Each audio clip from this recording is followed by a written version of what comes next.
Secure Synopsis, 14th May 2021. Let's get started with General Studies 1. The topic under this is Modern Indian History from about the middle of the 18th century until the present, significant events, personalities, and issues. Discuss the contribution of Savitribai Phule in empowerment of women and in fight against caste discrimination. So this is about women and how Savitribai Phule has been phenomenal in addressing the women issues in the country. Savitribai was born on January 3rd, 1831, which means she was, older than Mahatma Gandhi. In Naigaon village in Maharashtra, she is formally recognized as India's first female teacher. Savitribai played a pivotal role in women's empowerment with the support of her husband, Jyotiba Phule. Let's have a look at the background. Born in a family of socially backward Mali community, Savitribai was illiterate when she married to Jyotiba at the tender age of 9.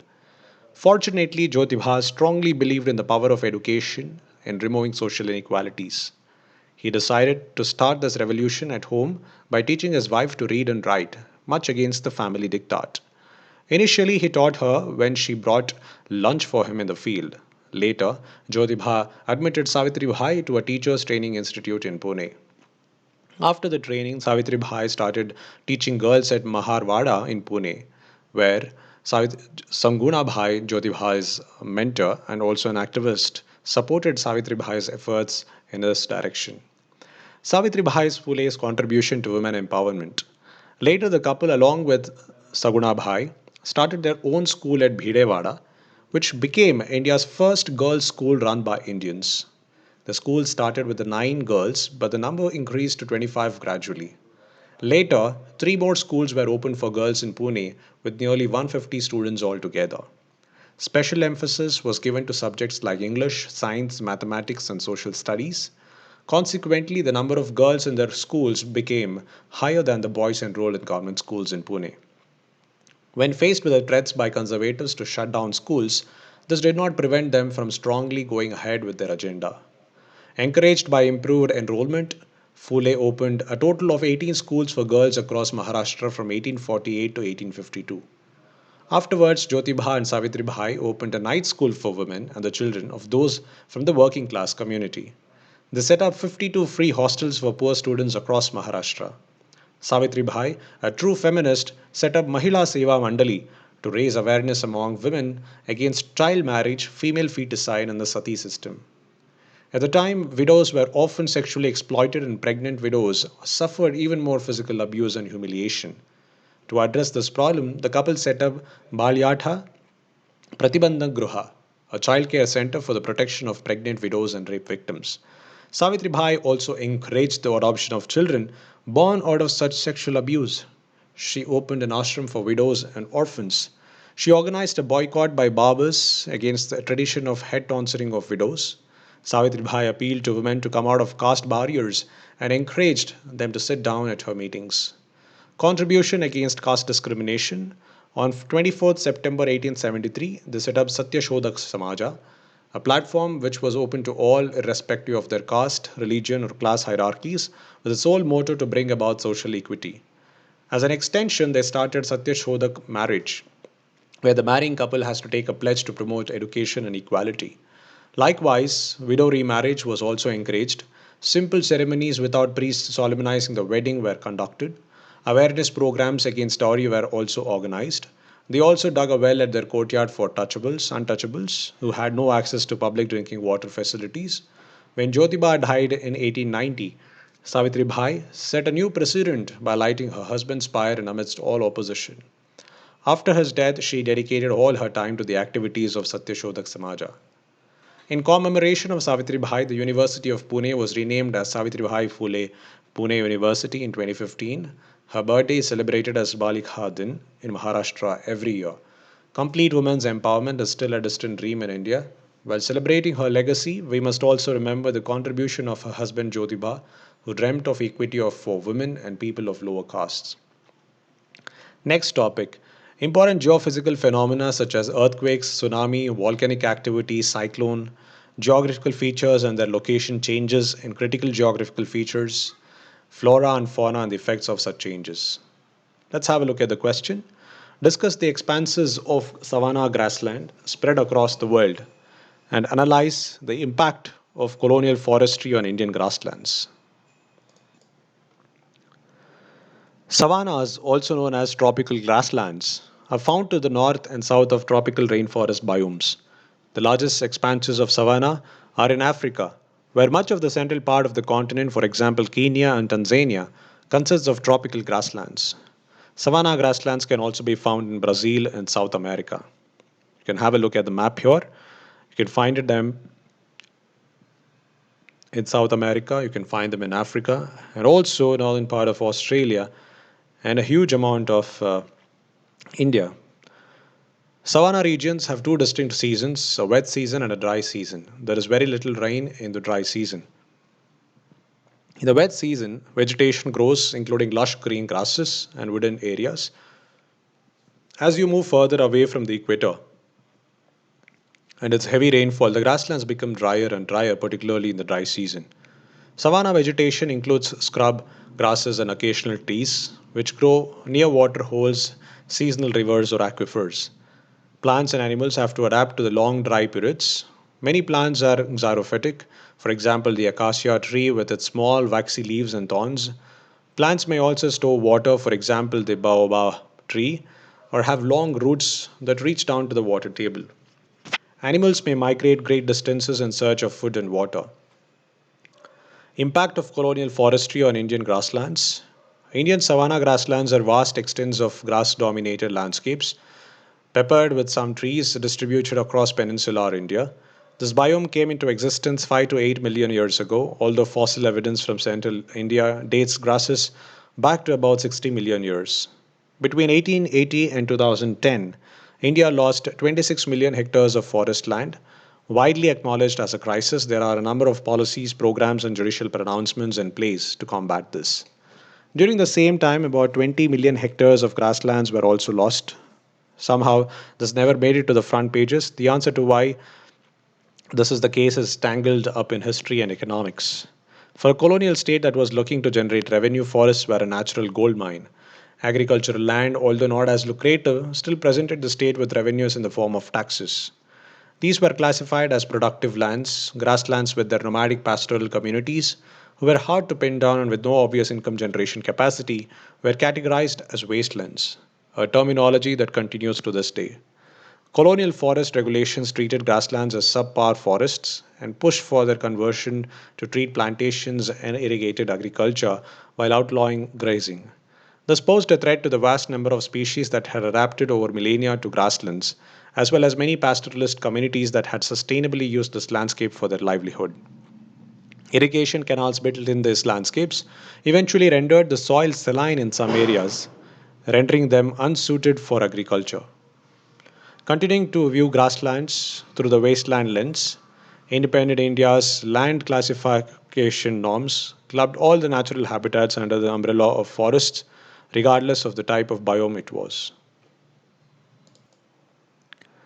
For official purposes, it wasn't a forest, it must be made one. The Wastelands Atlas of India declares vast tracts of grasslands area as wastelands, seemingly oblivious to its unique and rich natural heritage, and in disregard of the livelihood modes of millions of pastoralists and over 500 millions of their livestock. The repercussions of classifying grasslands as forests or as wastelands is that it leaves grasslands open to large scale diversions to other uses. When treated as wasteland, grasslands are used as simply empty spaces to site commercial and development projects. When treated as an underachieving forest, it is dug up for afforestation or land improvement programs, irrevocably modifying the landscape. While forests are undoubtedly great carbon sinks, grasslands are not all that far behind. Studies reveal that restoring grasslands is an immensely effective and economical way to combat climate change, as these landscapes store large amounts of carbon below ground. When a nuanced and informed understanding of the importance of grasslands filters into conservation and climate change policies, it'll be win win for pastoralists, grassland biodiversity, and the planet. Until then, the survival of India's grasslands hangs by a blade of grass. General Studies 2. Topic: Effect of policies and politics of developed and developing countries on India's interests. Indian diaspora. An enforced disappearance is a continuous crime in East Asian region that needs a comprehensive approach to fight against it. So this is about enforced disappearance that we see in Xinjiang region, where China has enforced disappearance of a lot of Muslims. Let's have a look at it. The democracy movement in Myanmar is at a critical juncture. On Feb 1st, 2021, the military launched a coup d'etat to overthrow the democratically elected government led by Aung San Suu Kyi's party, the National League for Democracy. Since the coup, the United Nations Working Group on Enforced or Involuntary Disappearances has received reports of enforced disappearances from the family members of victims. There is concern that there will be a plethora of cases of enforced disappearances, torture, arbitrary detention, and even murder if the situation continues to deteriorate.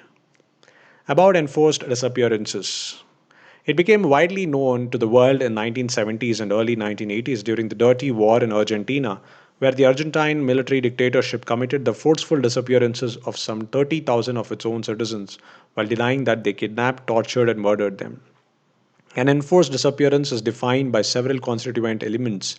First, it is characterized by the deprivation of liberty, where persons are arrested, detained, or abducted against their will or otherwise deprived of their liberty. Second, there are grounds for seeking governmental responsibility for the act, including of officials of different branches or levels of government, or by organized groups or private individuals acting on behalf of, or with the support, direct or indirect consent or acquiescence of the government. Third, such an act typically occurs in the context of a state's continuous refusal to take relevant action, including refusal to disclose the fate or whereabouts of the persons concerned, or refusal to acknowledge the deprivation of their liberty, which places such persons outside the protection of the law. Enforced disappearances in East Asia. It is not only in Myanmar that people are mysteriously disappearing. This has been the case in China as well as Sri Lanka with respect to minorities. In China, the working group has received numerous reports from family members and concerned civil society organizations that a massive number of enforced disappearances have occurred in Xinjiang Uyghur Autonomous Region. Under the pretext of re education to prevent terrorism, members of the Uyghur minority ethnic group are forcibly sent to what Chinese authorities call vocational education and training centers with no information on their whereabouts and fate given to their families. Sri Lanka has experienced more than 3 decades of domestic conflict, which was accompanied by various forms of enforced disappearances.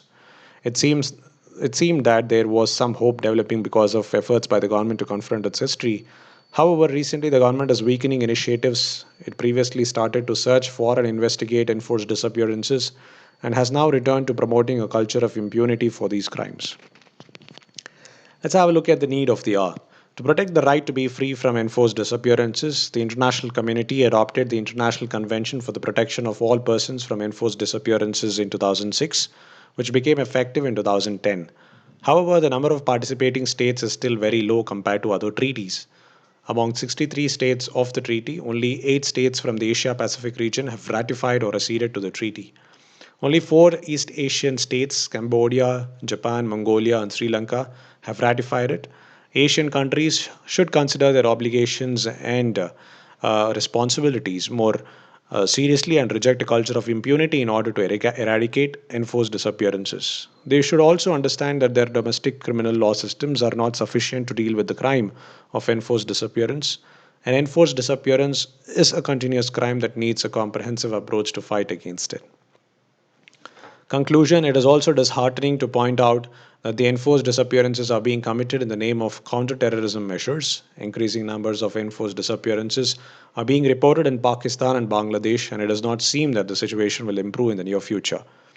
Enforced disappearance is a serious crime that goes against the philosophy of humanity. The pain and suffering of the family members do not end until they find out the fate or whereabouts of their loved ones. Next topic, issues relating to development and management of social sector, services relating to health, education, human resources.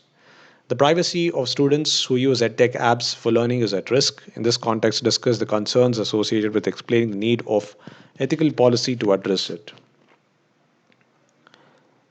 This is about privacy and technology. Since the onset of the pandemic, the online education has replaced conventional classroom instruction. The lack of a regulatory framework in India along the lines of the General Data Protection Regulation in Europe could impinge on the privacy of students who now use educational technology apps for learning. Data collection by EdTech apps to perform the processes of learning customization. The apps collect large quantities of data from the learners through the gadgets that the students use. These data are analyzed in minute detail to customize learning and design future versions of the app. The latest mobile phones and handheld devices have a range of sensors like GPS, gyroscope, accelerometer, magnetometer, and biometric sensors apart from the camera and microphones. These provide data about the learner's surroundings along with intimate data like the emotions and attitudes experienced and expressed via facial expressions and body temperature changes. In short, the app and device have access to the private spaces of the learner that one would not normally have access to. In the edtech industry, where investments are pouring in, researchers and app developers are being pushed to be as intrusive as possible. Issues in usage of edtech apps. Children use these apps without parent or adult supervision. Intrusion of privacy can happen unnoticed.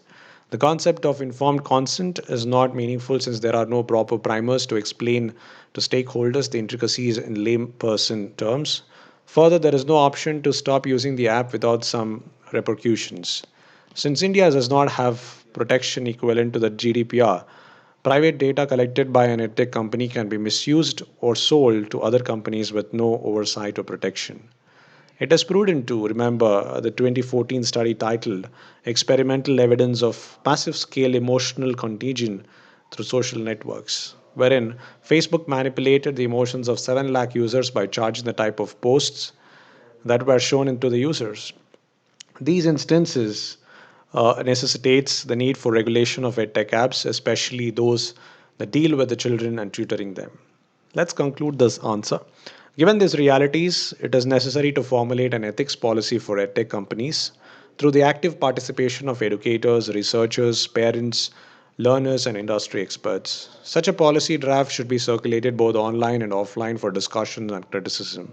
Issues of fairness, safety, confidentiality, and anonymity of the user would have to be dealt with.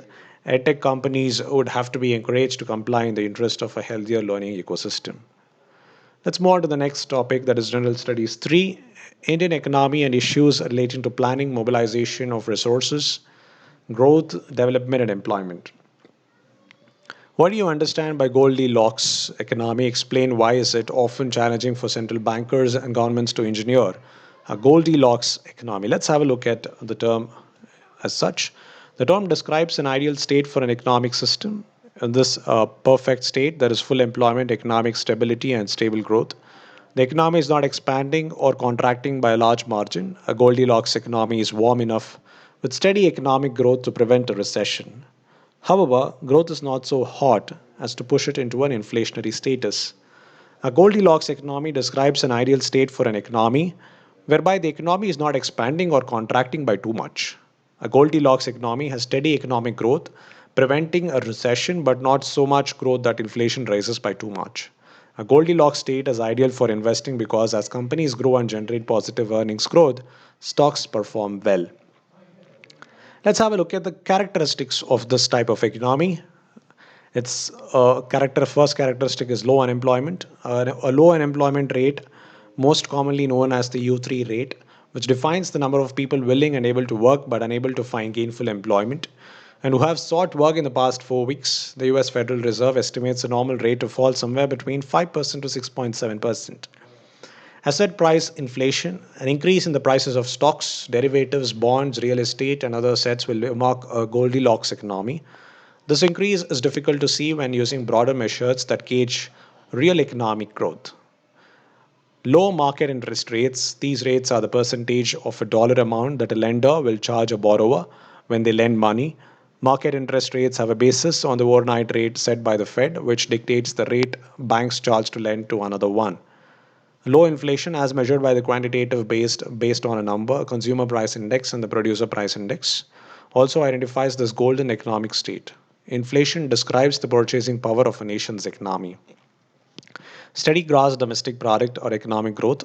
This is the most cited indicator of the Goldilocks economy. GDP is a broad economic measure of the value of all services and finished goods produced in a country and is a direct indicator of the health of an economy. Difficulties in engineering a Goldilocks economy. Central banks are responsible for regulating the money supply and banking sector. The banking authority uses monetary policy tools to bring on and maintain a Goldilocks economy. Raising prices can hurt an economy because it tends to lead consumers to cut back on spending. Companies get hurt by inflation if their raw materials become too expensive since the added costs eat into their profits. As a result, businesses can cut investment. In economic conditions abroad and the response from foreign governments and other national central banks can also influence whether an economy can reach a Goldilocks state. If GDP grows too quickly and inflation creeps up too rapidly, the economy can overheat. In this atmosphere, asset prices can become overvalued. So it can be challenging for central bankers and governments to engineer a Goldilocks economy since many factors need to come together for this economic state to exist. A multitude of factors determine whether an economy can reach such a stable state.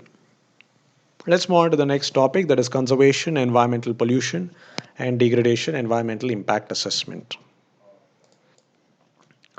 Explain the need to reduce global methane emissions and advance to abatement, recovery, and use of methane as clean energy source.